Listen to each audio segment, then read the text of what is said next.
C Amit Shah ಬರಲಿ, ನರೇಂದ್ರ ಮೋದಿಯವರ ಬರಲಿ, ಅಥವಾ ನಡ್ಡಾ ಬರಲಿ, ಯಾರು ಬಂದರೂ ಕೂಡ ಅವರು ಈಗ ಅಮಿತ್ ಶಾ ಅವರು high level committee, high power committee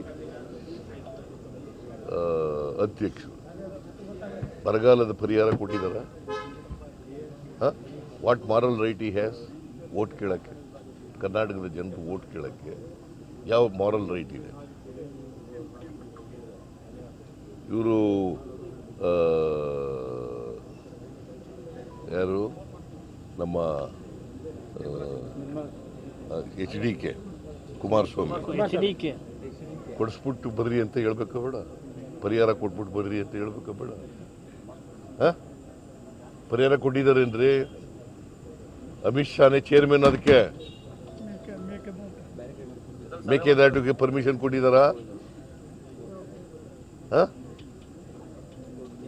ಮಾದಾಯಿಗೆ environment clearance ಮಾಡಿದಾರ? ಆಮೇಲೆ 15th ಫೈನಾನ್ಸ್ ಕಮಿಷನ್ ಶಿಫಾರಸ್ ಮಾಡಿರ್ತಕ್ಕಂಥ ಪರಿಹಾರ ಕೊಟ್ಟಿದ್ದಾರ? ಅಪ್ಪರ್ ಭದ್ರಾ ಪ್ರಾಜೆಕ್ಟ್ಗೆ 5300 ಕೋಟಿ ಕೊಡ್ತೀವಿ ಅಂತ ಕೊಟ್ಟಿದ್ದಾರ? ಯಾಕೆ ಓಟ್ ಕೊಡ್ಬೇಕು ಅವ್ರಿಗೆ? ಅಮಿತ್ ಶಾ ಆಕ್ಚುಲಿ ಅವ್ರಿಗೆ he has no moral right. See 5 ತಿಂಗಳಾಯ್ತು, 5 ತಿಂಗಳಿಂದ ₹1 ಬರಗಾಲಕ್ಕೆ ಕೊಟ್ಟಿಲ್ಲ. Will you agri?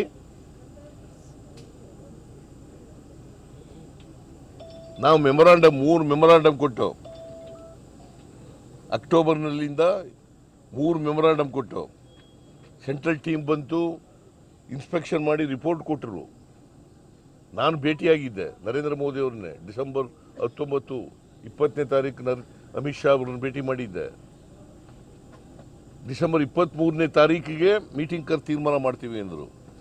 ಎಷ್ಟಾಯ್ತು? ಎಷ್ಟು ದಿನ ಆಯ್ತು? ಈಗ 5 ತಿಂಗಳಾಯ್ತು. ಕೊಟ್ರ? ಹೇಳಿ ನೀವೇ. 5 ತಿಂಗಳಿಂದ ₹1 ಕೊಟ್ಟಿಲ್ಲ ಬರ ಪರಿಹಾರಕ್ಕೆ. ಏನು ಇವರು ಇವರು ಅಮಿತ್ ಶಾ ಅವ್ರ ಮನೆಯಿಂದ ಕೊಡ್ತಾ ಇದ್ರ? ಇದು ಭಿಕ್ಷೆನ ಕರ್ನಾಟಕಕ್ಕೆ? ನಮ್ಮ ದುಡ್ಡು, ನಮ್ಮ ತೆರಿಗೆ ಹಣ.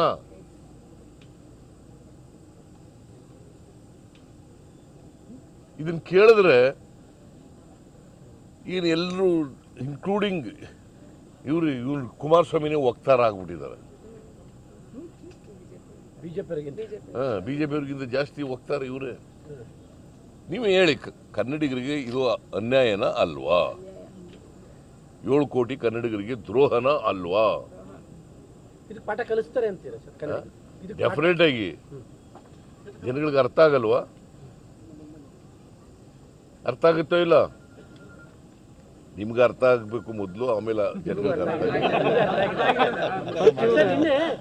ಆಗ